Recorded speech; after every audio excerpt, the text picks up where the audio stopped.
Bom, meus amigos, minhas amigas, então, um bom dia, boa tarde para todos que nos acompanham. Que o Divino Mestre abençoe e inspire a todos nós. É para mim uma imensa alegria poder rever esses corações tão queridos aí do KSSF, da Flórida, também dos Estados Unidos, de todas as partes, aqui do Brasil também, que nos acompanham nesse momento.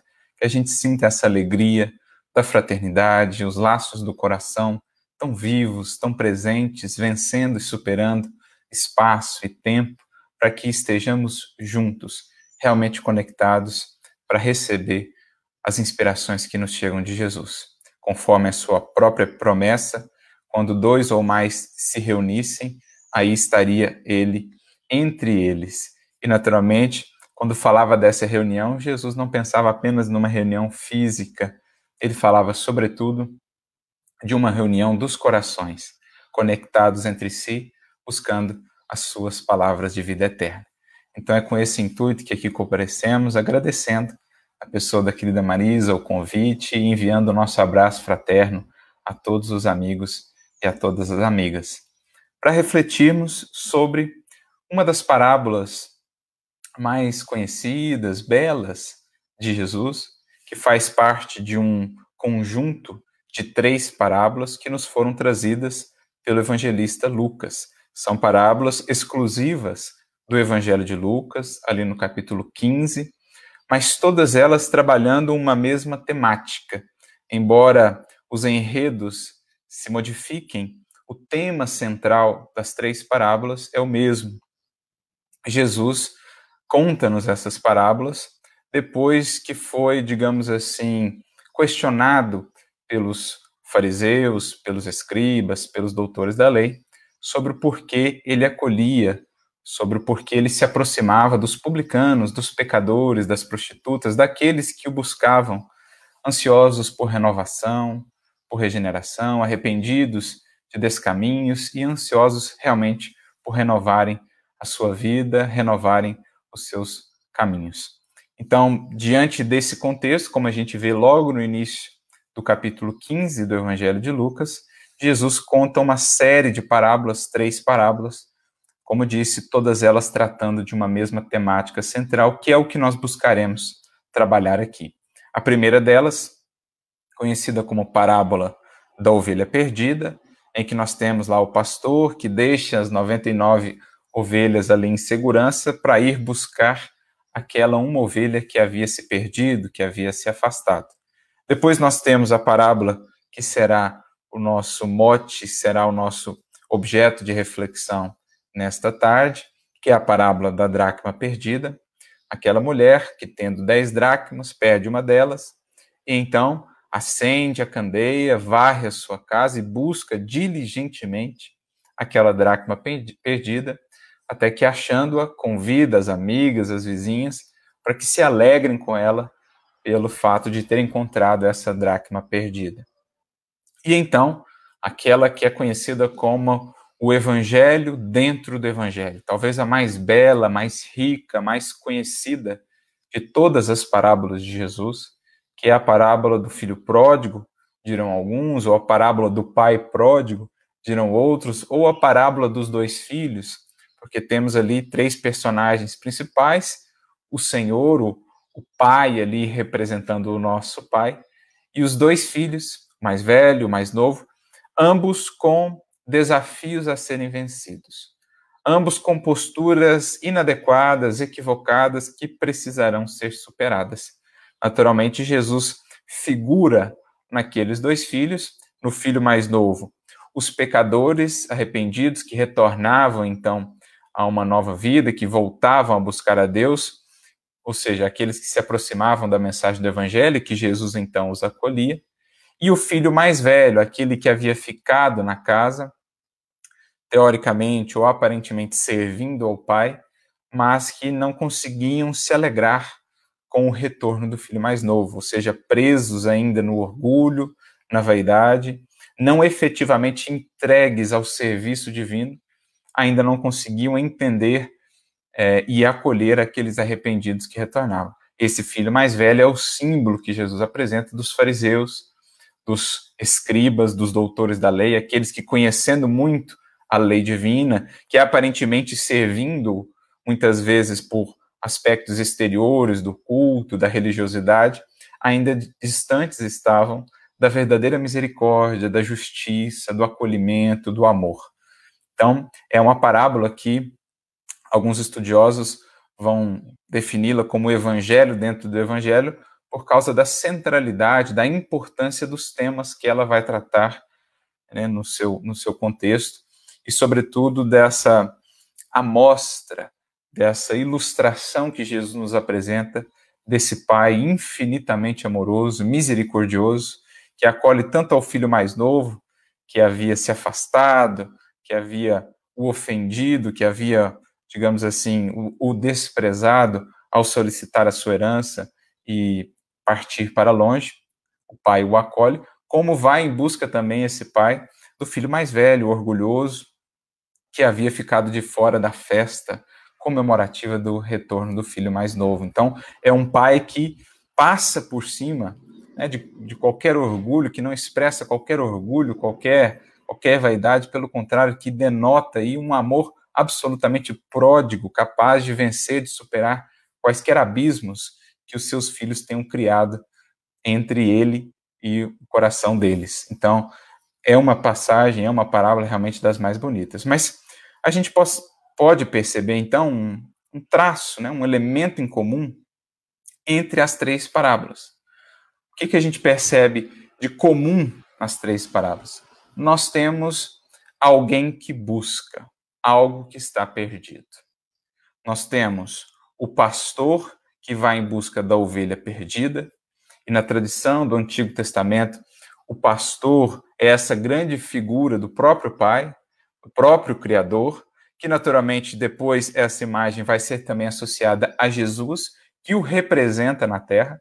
Jesus é criatura, como nós outros, mas é um espírito que pela sua condição evolutiva, como nós aprendemos com a doutrina espírita, já tem essa incumbência, então, de representar o divino Pai, o eterno Criador, para a humanidade terrestre. Ele assumiu essa incumbência há bilhões de anos atrás e segue sendo, então, esse supremo orientador da evolução dos espíritos que aqui evoluímos na Terra.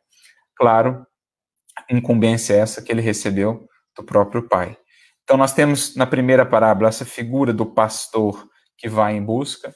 Na segunda parábola, seria como que a versão feminina da primeira parábola, se aquela primeira estava mais voltada ali, né, para o público masculino, que naquela época eram os pastores e tal, essa segunda está mais voltada para o público feminino. Naturalmente, Jesus vai trabalhar em sentido mais profundo também essas figuras, esses arquétipos, mas essa segunda parábola, Jesus vai apresentar esse Deus como uma mãe, né, como esse coração amoroso, esse coração feminino que também vai em busca da dracma perdida. Lembrando que a dracma era uma moeda grega, que era equivalente, mais ou menos, naquele tempo, ao denário romano, que era o pagamento, digamos assim, o salário de um dia de trabalho. Então, ela tinha 10 dracmas, né, num conjunto ali, e ela perde uma dessas dracmas, e então ela diligentemente sai em busca daquilo que para ela tinha valor. Então, é interessante, Jesus escolhe a dracma como algo ali que representa o valor, né, algo que tem valor. Ela vai em busca daquela dracma e a recupera, né, e muito se felicita com esse processo. E na última parábola, aquela mais completa, naquela mais abrangente, nós temos um pai que busca também. Ele respeita o afastamento do filho mais novo, mas assim que o vê retornando, ele sai correndo em busca dele. Uma representação, portanto, desse amor misericordioso de Deus, que secunda sempre todos os esforços dos seus filhos, esforços de retorno, esforços de regeneração, esforços de recomeço. Né? Por mais fundo que tenha descido um espírito, Deus sempre faz esforços aí, sempre se movimenta para amparar, para reerguer aquele espírito, naturalmente, por meio dos mensageiros, né, dos executores dos seus desígnios, e das suas vontades, que são os espíritos superiores, os espíritos puros, como, por exemplo, o Cristo. Pai que também vai em busca do segundo filho, supera aquela distância que o filho mais velho havia criado, vai em busca dele, para que pudesse também trazê-lo para aquela festa que era então dada. O que nós estamos vendo, então, nessas três parábolas? Sobretudo, a figura de um amor que busca, de um amor que não mede esforços, de um amor que está sempre, sempre criando circunstâncias, está sempre trabalhando para auxiliar esses filhos, esses tesouros, essas ovelhas perdidas, auxiliar no retorno, no processo de retorno, para que todos possam, então, comungar da grandeza do seu reino, da beleza, da profundidade do seu amor. É o que nós vamos aprender com a doutrina espírita, quando nos fala, por exemplo, na beleza dos processos que o Espiritismo vai nos descortinar, os processos da evolução, da lei de progresso, da lei de causa e efeito, mas, acima de tudo, da lei de justiça, amor e caridade, que é a lei soberana no universo. É a beleza daquilo que o Espiritismo vai nos ensinar, quando nos diz, por exemplo, na questão 116 de O Livro dos Espíritos, que todos os espíritos haverão de chegar à perfeição, haverão de retornar e comungar da realidade desse reino, por mais que permaneçam por séculos, por vezes por milênios, perdidos nas sombras da ignorância, das paixões, do ódio, da vingança, esses corações serão buscados, são envolvidos por esse amor divino que envia, então, mensageiros, que envia, então, benfeitores, para que possam, ao longo dos séculos, ir estendendo as mãos a esses corações perdidos, para que possam fazer esse caminho de retorno. Então, vão buscar esses mensageiros do alto, as ovelhas perdidas, vão atrás das dracmas que foram perdidas, vão atrás dos filhos, os mais novos, os mais velhos, para que todos possam participar da festa do reino. Então, esse é o amor divino, um amor que independe do que tenhamos feito, é um amor que é gratuito, é o conceito que a gente vê nas cartas do apóstolo Paulo, muitas vezes incompreendido, o conceito de graça. O amor de Deus por nós independe do que tenhamos feito. Não importa o quão fundo tenhamos descido, Ele nos ama do mesmo jeito, não desiste de nós, estende-nos as mãos para que possamos recomeçar e reparar. Que merecimento tem aquele espírito que desceu às sombras mais profundas? Nenhum. Mas ainda assim, o amor vai em busca dele, o amor divino lhe estende as mãos, para que então, com seu esforço próprio também, sendo secundado pelo amparo divino, pelo amparo dos bons espíritos, ele possa progredir, ele possa reparar os seus caminhos, possa reparar o que desfez, possa reparar os desequilíbrios que gerou.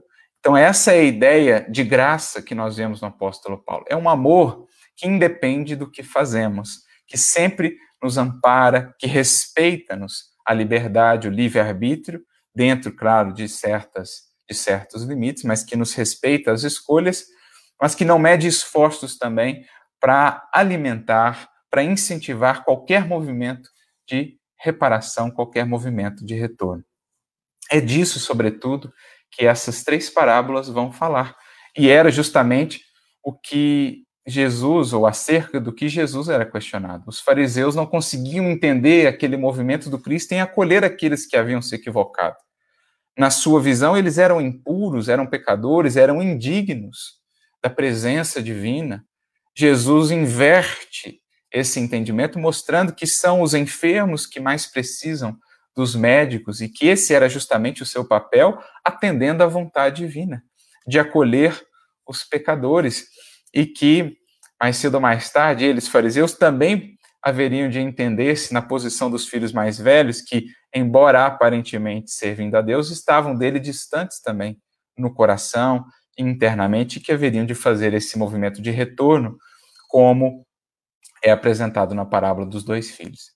E é o que o Espiritismo, então, a doutrina espírita, com a sua riqueza, com a sua beleza, com as chaves que nos traz para o entendimento do Evangelho, ela vai nos mostrando, ajudando-nos a penetrar fundo aí no entendimento dessas lições, especialmente quando nos mostra esse processo evolutivo, quando ela nos desvela toda essa cadeia magnífica de evolução, em que os espíritos que mais avançaram voltam-se a pedido do Criador Divino, né, orientados e inspirados por ele, voltam-se para aqueles que ainda permanecem na retaguarda, perdidos, para os resgatar, para os amparar na sua caminhada e no seu soerguimento. É o que está na questão 116 do Livro dos Espíritos.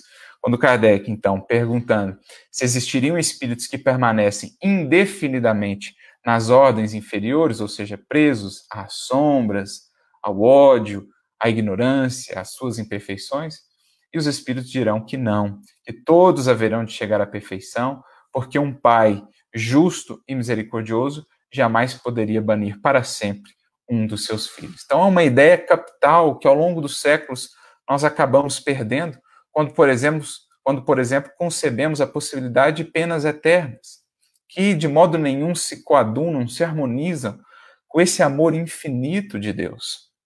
Claro que as penas, como decorrência, como consequências naturais dos nossos desatinos, elas existirão e durarão até o momento em que o espírito queira, então, se retificar, desperte pelo arrependimento para a necessidade de mudanças.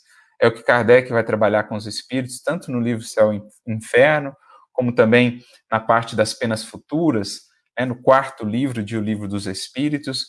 São penas que podem durar muito, mas durarão sempre até a necessidade do espírito, até o momento em que ele então desperte e reconheça a necessidade de mudanças. Agora, a ideia de penas eternas, o Espiritismo vem então aboli-la para sempre do pensamento humano.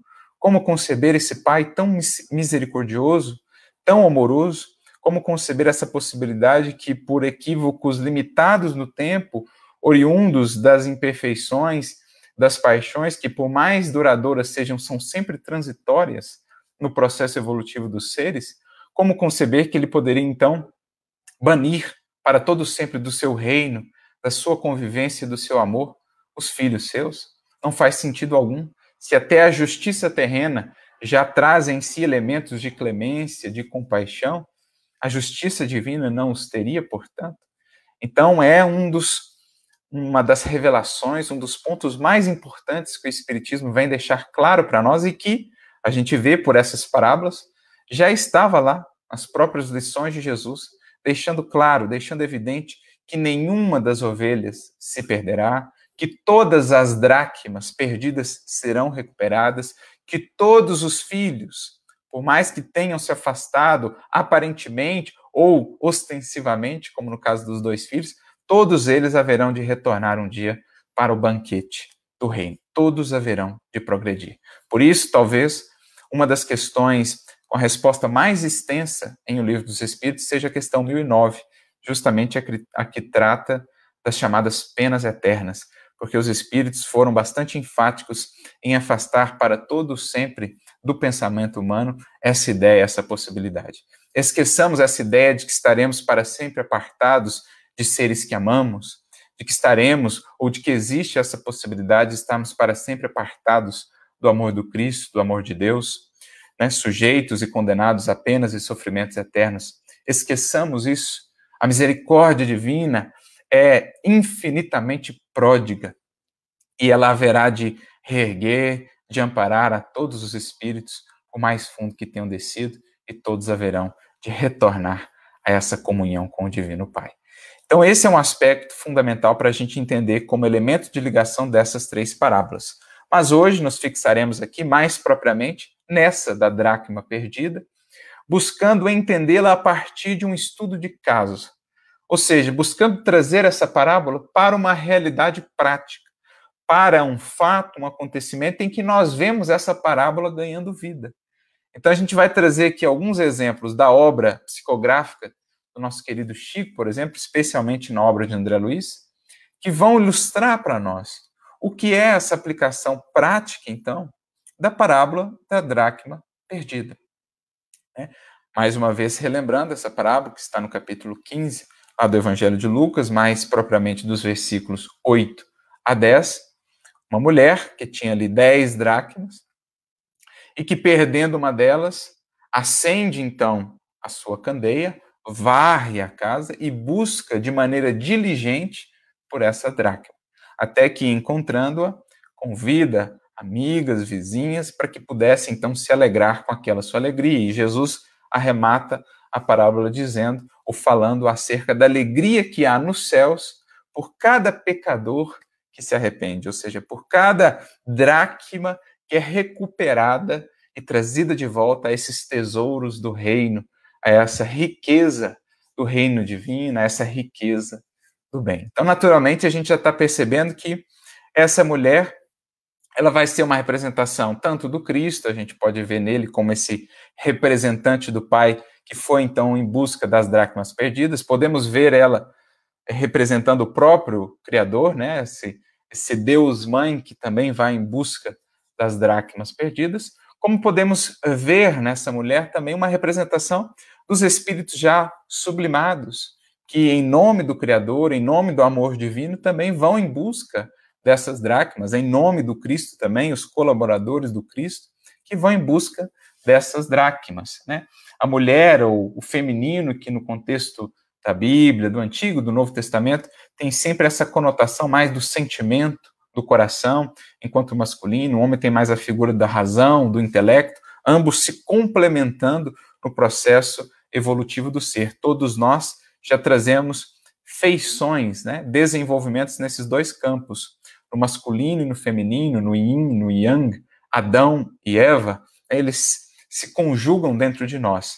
Então, geralmente, no contexto do Evangelho, o masculino é mais associado aos progressos intelectuais, da razão, e o feminino associado aos progressos morais, aos progressos do sentimento e do coração.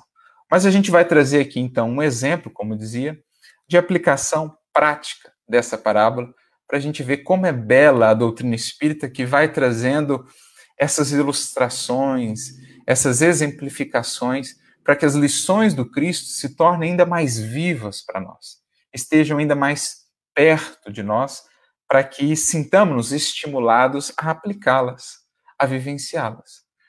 E, de maneira muito interessante, os 3 exemplos que nós vamos trazer para ilustrar aí essa parábola da dracma perdida, 3 elementos que a gente vai usar aqui para fazer essa referência, vão tratar aí de espíritos femininos que, então, viveram essa parábola e a exemplificaram para nós na prática, né? E o primeiro deles, o mais significativo, está no livro Libertação. No capítulo 3, nós vamos trazer aqui um trecho, mas apenas para fazermos uma breve contextualização.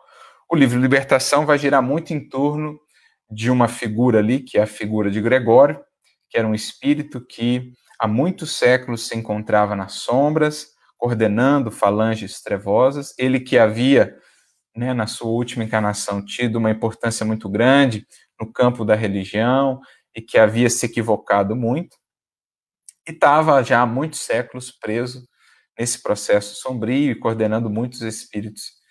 E esse personagem, essa figura, ele vai ser, então, amparado, né? Ele vai ser, então, buscado pelo amor divino, especialmente na figura aí daquela que havia sido sua mãe, Matilde, que há séculos, então, aguardava uma ocasião mais propícia para poder, de fato, ir em busca desse coração amado e trazê-lo de volta. Aí a gente já vai vendo a conotação.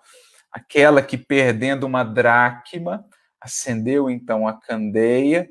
Que candeia? A candeia do amor, a candeia da esperança, varreu a casa. Como assim varrer a casa? Cuidou da sua casa interior, varreu-a, purificou, ou seja, seguiu progredindo, seguiu trabalhando pacientemente, esperando a ocasião propícia, né, para poder, de fato, alcançar e trazer de volta essa dracma. Então, buscou diligentemente aquele coração por séculos até que surgisse a ocasião mais propícia. Então, nesse capítulo 13, a gente vê esse momento, né, esse encontro entre Matilde e o instrutor Gúbio, aquele que era o orientador de André Luiz nessa obra. Ela aparece para ele, então, dizendo que se aproximava um momento importante, que depois de séculos preso às sombras, o Gregório começava a se entediar do mal. Ele começava a duvidar da vitória do mal. E era esse, então, o momento mais propício para a atuação. E aí a gente vai ver o diálogo dela, então, com Gúbio, e aí a gente pode traçar um paralelo muito claro, muito belo, com a parábola da dracma perdida. Então ela se materializa ali num templo, no mundo espiritual. André Luiz está acompanhando o Gúbio, e ali ela entretém esse diálogo com o Gúbio, dizendo que esperava essa oportunidade, essa ocasião há séculos. Então ela vinha buscando diligentemente essa dracma perdida, esse tesouro do seu coração que havia se perdido, ela vinha buscando aquilo há séculos, mantendo acesa a candeia do amor, da esperança, varrendo a casa, como a gente disse, seguiu trabalhando, cultivando a sua casa mental, progredindo, evoluindo, para melhor amparar o ser amado, porque essa é a verdadeira feição do amor que vai se sublimando, não é um amor que se torna um cativeiro, não é um amor que, por amar o ser, um determinado ser que permanece estagnado na evolução, ele deixa de avançar, ele segue evoluindo, ele segue progredindo esse amor para que justamente possa melhor amparar o coração querido, a dracma perdida que ficou para trás. Então, olha que interessante esse entendimento do amor desses espíritos mais sublimados. Não é um amor cativeiro. Se o outro não está progredindo, se o ser amado não está progredindo, ele fica também parado, estagnado, aguardando o outro progredir. Não, ele segue seu caminho, porque sabe que o amor não é algema, não é cativeiro, mas antes laço, flexível, mas indestrutível. Ele segue progredindo, varrendo a casa interna, enriquecendo a sua casa interna, deixando-a arrumada, para que possa melhor servir, para que possa melhor amparar esses corações que ficaram na retaguarda. Então ela vinha diligentemente fazendo o processo que está lá descrito para nós na parábola da dracma perdida. E é então que, em determinado momento do seu diálogo com o irmão Gúbio, ela diz assim: na pauta do julgamento humano comum, meu filho espiritual será talvez um monstro. Então é isso, né? Que seria de nós não fosse esse amor infinito do alto, do Pai em primeira instância, e que se comunica também aos espíritos jamais sublimados, aos nossos benfeitores espirituais? Esse amor infinito que, mesmo quando somos rotulados por monstros, mesmo quando descemos aos mais obscuros abismos do crime e dos equívocos, vai lá esse amor e estende as mãos. Que seria de todos nós não fosse esse amor? Poderemos não estar nessa condição na presente encarnação, poderemos não ter equívocos assim tão graves, talvez, mas e o nosso passado? Quem poderá alegar aí ou defender um passado incólume? Quem poderá apresentar-se como tal? Todos nós temos um passado sombrio, temos um passado de quedas, de tropeços, e foi graças a esse amor que não desiste das dracmas perdidas, amor dos nossos benfeitores para conosco, que vem nos estendendo as mãos, talvez por séculos.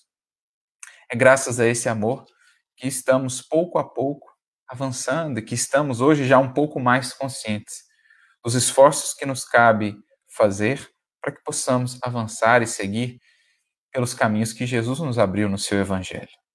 Então, olha o que é a misericórdia divina, que um coração como esse, jamais sublimado, jamais enriquecido, consegue sentir, consegue partilhar. Ela não vê o monstro, ela vê o ser amado. E todos os monstros que a humanidade já viu, tem aqueles que os amam e que os buscam como as dracmas perdidas do tesouro do seu coração.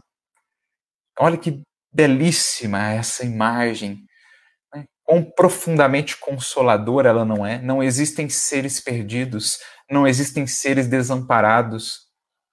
Para a misericórdia divina não existem caminhos sem saídas, pontos finais. Existem sempre as reticências, a expressão da paciência, da tolerância, da compreensão. Claro, há a face da justiça, que faz com que cada um lide com seus descaminhos, com seus desatinos, muitas vezes escolhendo a dor e o sofrimento, mas a afeição maravilhosa da misericórdia e do amor, que nunca, jamais, em hipótese alguma, desiste de um filho seu. Que para além do monstro vê sempre o espírito caído, o enfermo espiritual, que precisa ser recomposto, que precisa ser buscado, a ovelha perdida, a dracma perdida, o filho distante, ou o filho mais aparentemente próximo, mas também distante. Essa é a visão que Jesus nos transmite do Pai no Evangelho. Como então conceber penas eternas?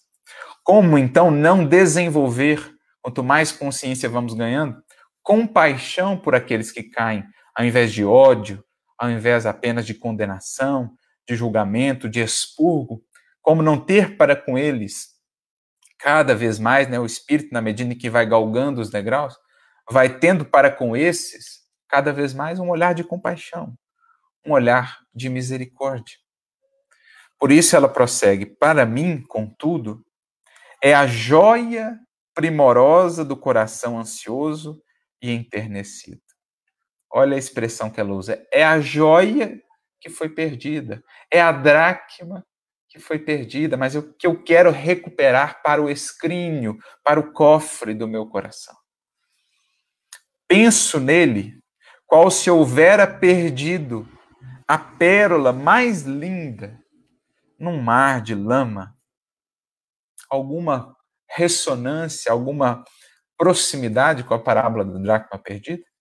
É essa parábola ganhando vida diante dos nossos olhos, diante do nosso coração, a partir desse exemplo tão lindo que nos é trazido aqui por André Luiz, dessa Matilde que encarna, então, aquela personagem da parábola, que acendendo a candeia do amor e da esperança, mantendo-a bem acesa, vai à casa e vai em busca da dracma perdida de maneira diligente.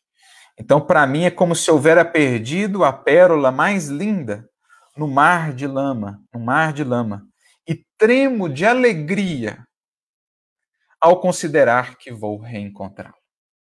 Como é que está lá na parábola? Quando ela vê que vai reencontrar a dracma, quando ela vislumbra ali a dracma, ela convida os amigos, os vizinhos, para que pudessem se alegrar com ela. E aí a gente se relembra de uma fala do próprio, também numa obra do André Luiz, desta vez na obra Ação e Reação, uma fala do instrutor Druso, que está lá no capítulo 2 do livro Ação e Reação, quando ele diz assim: poderíamos acaso encontrar maior felicidade que a de subir alguns degraus no céu para descer com segurança aos infernos, de modo a salvar aqueles que mais amamos, perdidos hoje, quais nos achávamos ontem, nas furnas da miséria e da morte? Por isso aquela alegria expressa na parábola, a alegria dos anjos do reino, por cada pecador que se arrepende, a alegria que é compartilhada entre eles. Então, cada um desses a buscar suas dracmas perdidas, convida amigos e vizinhos para que possam partilhar dessa alegria do reencontro, dessa alegria do retorno. E é o que, de certo modo, a Matilde está fazendo, convidando Gubi, André Luiz, toda uma equipe para que pudessem auxiliá-la nesse resgate da dracma perdida que era ali Gregório, essa pérola mais preciosa ao seu coração. Então essa fala de Druso nos lembra também uma outra, agora do benfeitor Calderaro, lá no livro No Mundo Maior, no capítulo 17, quando ele diz que uma das maiores alegrias dos céus é a de esvaziar os infernos. É disso que essas três parábolas estão nos falando, e mais propriamente aqui, a parábola da dracma perdida.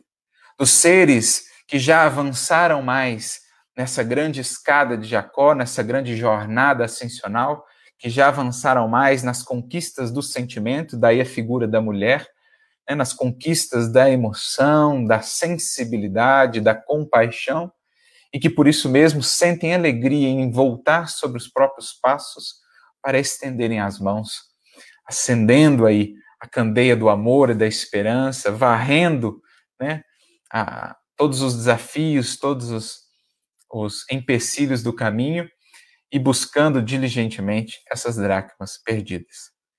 Por isso que Matilde prossegue então dizendo, né? Não é a paixão doentia que vibra em minhas palavras. É o amor que o Senhor acendeu em nós desde o princípio. O amor que o Senhor acendeu em nós.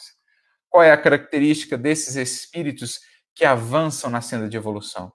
Essa candeia neles se faz mais viva, mais acesa, porque não está mais abafada, né, pelo velador, não está mais abafada pelo módio, né, do interesse pessoal, do egoísmo, do orgulho, da vaidade. Ela não está mais abafada pelo alqueire. É a candeia que já é colocada no candeeiro, é a candeia que acesa ilumina outros corações e outras vidas. É a candeia do coração que já se uniu mais profundamente em comunhão com o divino Senhor da vida e que por isso irradia cada vez mais longe. É a candeia do amor, é a candeia da misericórdia. Então não era a paixão que aprendia a Gregório, tanto assim que ela seguiu trabalhando, seguiu avançando, progredindo, varrendo a sua casa mental, né, se purificando.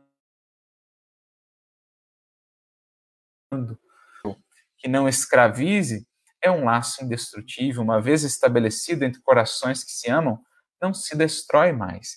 E por mais tenham avançado esses corações, sempre se recordam e sempre fazem o que está ao seu alcance na busca por essas dracmas perdidas. Por isso a gente se recorda também do exemplo de Alcíone, que lá logo no primeiro capítulo do livro Renúncia, quando ela solicita ao seu benfeitor, né, o seu orientador espiritual Antênio, ela solicita uma nova reencarnação na Terra, ela que já estava lá no sistema de Sírios, aprendendo, né, desenvolvendo. Ela então solicita essa reencarnação na Terra para amparar corações queridos, não somente Pólux, que é o mesmo Ciro lá do livro 50 anos depois, mas também toda aquela família espiritual, lembrando que Alcione é a mesma Célia do livro 50 anos depois, e muitos dos personagens dos 50 anos depois, vamos vê-los reencarnados no livro Renúncia. Então ela solicita mais uma vez retornar à matéria para amparar aquele conjunto de corações queridos, e ela mesma então diz ao seu benfeitor: estou disposta a trabalhar, né, por reencontrar essas minhas dracmas perdidas. Alcione, que volta lá de Sírios, né, até mesmo, digamos assim, questionando ou até mesmo insistindo com o benfeitor Antênio, que não considerava muito propícia aquela reencarnação, mas ela faz questão, ela insiste, ela roga, ela pede, e acaba então conseguindo a autorização. Vinha ela buscar, como vinha fazendo ao longo de séculos já, se a gente pensa no espaço entre os 50 anos depois, que é lá mais ou menos no segundo século, terceiro século, e o Renúncia, que é ali no século 16, 17, né, se não estou enganado. Veja quantos séculos já, e ela com o mesmo carinho, a mesma dedicação para com aqueles corações. Vinha os amparando do mundo espiritual, mas naturalmente, né, ela não poderia fazer tudo por eles, né?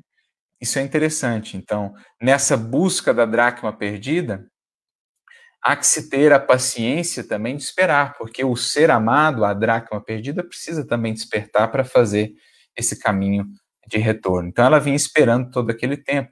Como também um outro exemplo que a gente gostaria de destacar, desta vez na obra Entre a Terra e o Céu, ali no capítulo 23, capítulos 22, 23, em que somos apresentados a figura de Irmã Clara, também como Matilde, como Alcine, um espírito já com grandes conquistas, né, do sentimento, com grandes progressos morais, e Irmã Clara que, amparando ali uma mãe que se recompunha no mundo espiritual para ajudar os seres queridos que mantinham-se na matéria, ela então diz para essa mãe: rejubila-te, minha filha, porque há 22 séculos eu aguardo esses minutos radiosos, né, de vez que os corações que me são queridos ainda não se voltaram para o meu. Então, Irmã Clara era mais uma dessas, buscando as dracmas perdidas do seu coração, há 22 séculos, buscando-as diligentemente, sem permitir que a candeia do amor e da esperança pudesse se apagar, seguindo, né, varrendo a sua casa, varrendo, progredindo, iluminando-se, mas há 22 séculos aguardando pacientemente a possibilidade de trazer de volta essas dracmas. Então, 3 exemplos que aqui citamos que exemplificam de maneira viva para nós e profundamente inspiradora e tocante a realidade dessa parábola. Corações sublimados, que já sentindo mais acesa em si essa candeia do amor e da misericórdia divina, trabalham diligentemente por resgatar essas dracmas. Por isso, voltando aqui à fala de Matilde, lá no capítulo 3 do livro Libertação, estamos presos diante de Deus pelo magnetismo divino, tanto quanto as estrelas que se imantam umas às outras no império universal. Não encontrarei o céu sem que os sentimentos de Gregório se voltem igualmente para a eterna sabedoria. Ou seja, não há felicidade completa se não estiverem ali juntas, reunidas, todas as dracmas. Esse que é um símbolo bonito também, né? Ela tinha ainda 9 dracmas, mas faltando uma, a felicidade não estaria completa. Né? De que adianta ter todos os corações queridos lá nesses reinos do infinito, se aquele filho muito amado, que há séculos permanece na sombra, não está ali, participando, comungando daquela alegria. Por isso, a felicidade no reino, a felicidade nos céus, ela só é completa quando de fato está completa a reunião dos corações que já se imantaram pelos laços do amor. Por isso que esses espíritos que avançam voltam sempre, né, e se dedicam ao amparo, ao serviço àqueles que ainda permanecem presos às sombras do erro, dos equívocos. Por isso, como nos disse lá o benfeitor Calderaro no livro No Mundo Maior, uma das maiores alegrias dos céus é justamente a de esvaziar os infernos. E é por isso que essas regiões sombrias e esses planetas, como a Terra, de uma condição ainda muito distante dos planetas ditosos, dos mundos felizes e celestiais, são tão visitados por esses espíritos sublimados que aqui vêm em missão de amor, né? Sendo aí representantes dessa misericórdia divina que a nenhum filho desampara, que nenhuma dessas dracmas esquece e que quer trazê-las todas a essa alegria do reino. Por isso, a impossibilidade de conceber, né, um banimento eterno de um filho que seja do Pai Criador. Todas as ovelhas, dirá o Cristo, e isso ele deixa bem claro no Evangelho, chegarão a esse redil paterno, a esse redil divino. Nenhuma das ovelhas a ele confiadas se perderá. Naturalmente que algumas, de acordo com as suas escolhas, serão relocadas a outras escolas, a outros redis, a outros pastos, onde poderão ali se nutrir os recursos evolutivos de que precisam, onde poderão ali aprender, mas lá também serão conduzidas por pastores que expressam aí essa condução e essa misericórdia divina. É o que agora estamos vivendo na Terra. Alguns espíritos serão realocados, como outrora ocorreu na Terra, quando espíritos vieram lá no sistema de Capela para o planeta terrestre, mas sempre tutelados pelo amor. Nenhum jamais estará abandonado.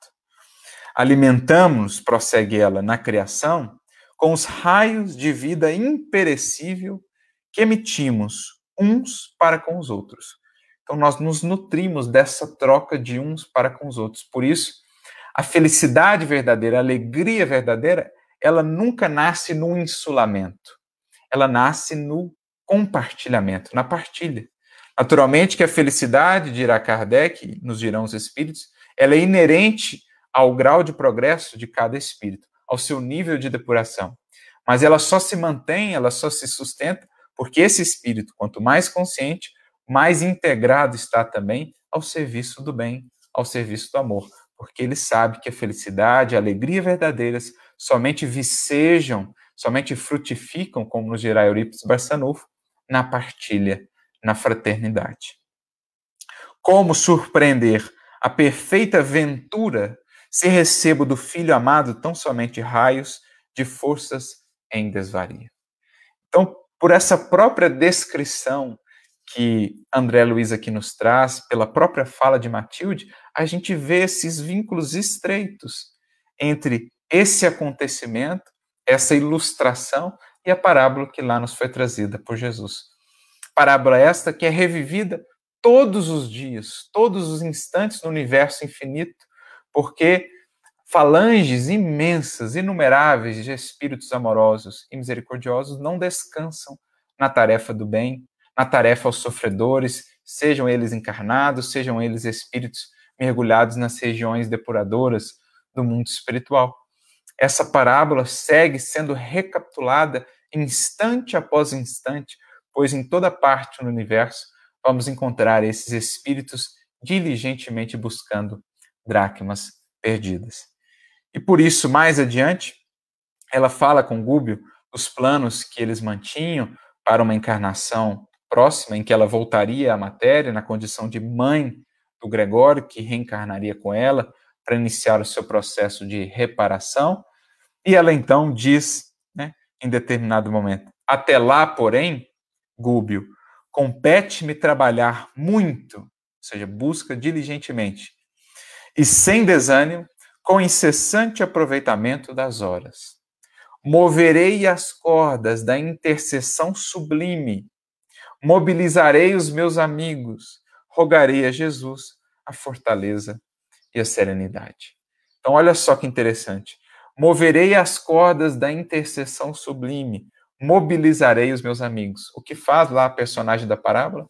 Na hora que ela identifica a dracma, na hora que ela percebe ali onde está a dracma, ela mobiliza, ela chama amigos, vizinhos, uma maneira de representar também esse auxílio, né, coletivo, em conjunto, essa mobilização de vários corações que esses espíritos adiantados, esses espíritos superiores fazem e realizam no mundo espiritual, a fim de auxiliarem aqueles que ainda permanecem perdidos. É o que ela fez. Ela chama Gúbio, André Luiz, toda uma equipe de trabalho se desenvolve ali para amparar Gregório e, naturalmente, para amparar uma série de outros espíritos que sofriam a influência perniciosa de Gregório, seja operando no mal, ou sejam aqueles que eram as vítimas daquela sua falange. Então, há essas intercessões, né, essa mobilização de vários corações para resgatar essas dracmas perdidas.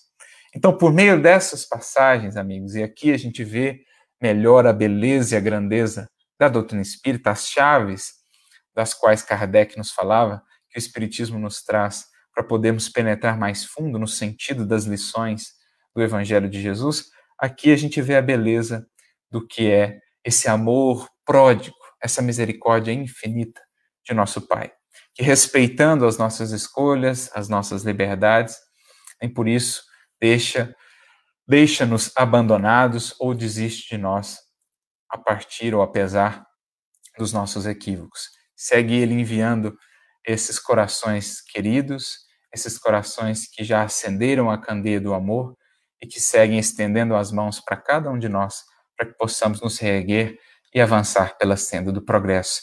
Que tenhamos nós também essa consciência, assim como as mãos foram e seguem sendo estendidas para nós, que ao vermos um irmão que se perde, uma ovelha que se perde, uma dracma perdida, possamos nós também partilhar da alegria desses corações já mais sublimados, que mobilizam outros corações nesse resgate, que possamos estender também o nosso amor, a nossa compaixão, a nossa oração àqueles que se fazem no caminho as dracmas perdidas e que possamos seguir assim, ampliando os nossos laços de amor, que são os nossos verdadeiros tesouros, as nossas verdadeiras dracmas. O que realmente tem valor para o espírito na eternidade são os laços que ele pôde construir. Como Jesus disse a Simão Pedro, os afetos da alma são os laços misteriosos que nos conduzem a Deus.